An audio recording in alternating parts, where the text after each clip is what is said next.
Hey guys, welcome back. Today I am doing a page in my Life Crafted album.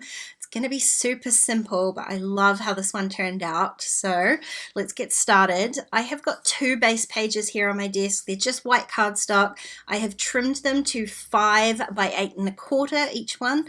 And I've also gone ahead and hole punched these so that they're going to fit straight into my album. Now I printed out this photo. It is 5 inches wide and it's about 5.5 inches tall. I just eyeballed it basically so that I can stick this down in the middle of my page, and I've got a little gap at the top and a little gap at the bottom, and I'm going to use this love heart paper from the Sweet Story 6 by 8 pad. I'm going to use that to sort of border the top and the bottom. The reason I chose this paper, well, one, it's about coffee, so the love hearts, yes, they worked perfectly, but two, I kind of wanted to keep the focus on the photo, so the rest of the page is going to be very monochromatic so that that photo really has a chance to shine on what is going to be a super simple page.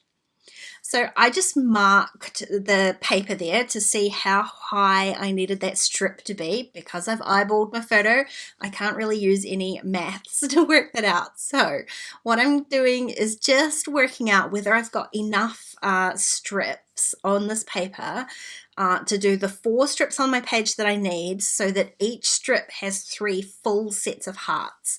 And it turned out that I did. So that's what I'm doing. I'm just going to really quickly go ahead and trim all of those down.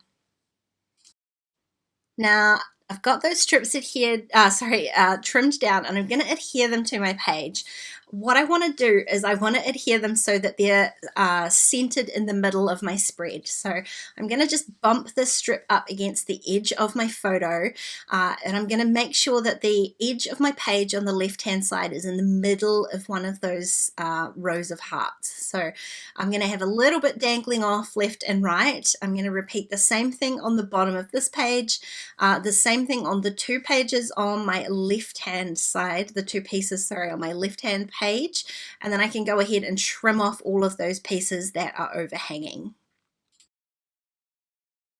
Now I will of course need to repunch the holes on these background pieces through my photo and through those little bits of pattern paper, but that's something I can do later. I love having the background pieces already pre-punched. It means when I've covered up the holes like this, I can just flip it over and I've got a perfect guide for repunching those holes, so I know that they're going to be in exactly the right place. Now I'm going to use the gap on my left hand page here to add it's kind of a slash between journaling and a title. I'm going to create a longer title that incorporates my journaling, I guess, as well for this page. I'm going to use the Narrows Alpha, and I'm just stamping in Tuxedo Black Memento ink. But what you'll see is something a little bit different to normal. I've actually done some planning. I don't often plan things, but I knew that I had a very specific thing that I wanted to say. I had a specific space that I wanted to say it in, and so I've done a little bit of planning here. What I did was stamp out my title, my journal title, onto some scrap paper, and then I trimmed that all out and stuck it back together with washi tape so that I could work out whether it was going to fit or not. So I've got it in 3 little strips. I know that this is going to fit on here. I've trimmed down my paper so it's the right size so that my title is centered. And then what you'll see me doing is I'm putting my little template, the one that I've already stamped, I'm putting it underneath where I'm stamping my title onto my page, and it means I can line up my letters and I know that everything is going to be centered how I want it, how I've already gone ahead and planned it. Now, like I said, I don't do this a lot. I kind of wish I had the patience to do it more often because it worked perfectly. Almost perfectly. I didn't quite leave enough room down the bottom here, so what I'm going to do is just cheat. I'm going to cheat this just a little bit because there's no way I wanted to restamp all of this again. I peeled off that pattern paper from the bottom and I'm just moving it down just a squeeny little bit, It's barely noticeable. Just enough so that I'm not going to stamp my title on top of that pattern paper. It was just a tiny little error in spacing between how many millimeters I could put between this alpha.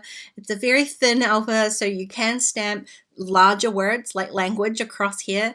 I did start off this layout attempting to use a different stamp set, and it was never going to work. So this is the Narrows alpha. This is what I used. It is a very tall alpha though, so I did only just manage to squeak in my 3 lines of journaling stamping into there. Now, like I said, the page I'm going to keep really simple. I have got both sets of Heartbeats wood veneers, so Heartbeats number 1 and number 2. I just spread them all out on my little plate there so that I could see which ones I was going to use. I knew I wanted to use 3, and it just so happens that the 3 that I've picked out all belong to the same set, which is Heartbeats number 1. So one says in my cup, one says love, and one says yes. I had those 3 because I wanted that kind of 3 points of interest, but I just felt they kind of felt a little bit sort of lost and a little bit lonely. Plus, I wanted to add a tiny bit more color. I know I said I was keeping it so that the photo was going to be the main point of interest, and it really is, but I'm using these tag die cuts. I'm going to add 2 little spots of color onto the top and bottom of these pattern papers here, just layering up a few of the different tags and different labels.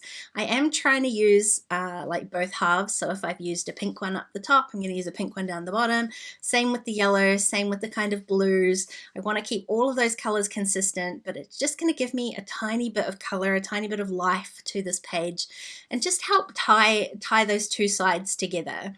The side with my photo is sort of fine as it is, but my title is kind of a bit lonely without any embellishment on that side. So if I'm going to add embellishment onto that side, I want to add it onto the right hand side as well. So I'm just slightly moving where that wood veneer is going to go. I'm adding a few little labels, and then I'm just going to adhere all of that down, and that will be my page all done.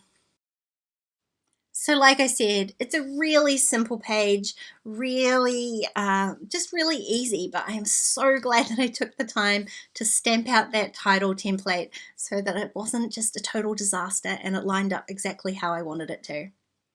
I will leave the links for all of these things that I've used on this spread down below in the description box. If you've got any questions, please leave me a comment. If you enjoyed this video, please give it a thumbs up and don't forget to subscribe to my channel if you haven't already. If you want to keep watching, there are a couple more videos on screen. Otherwise, I'll see you next time. Bye guys.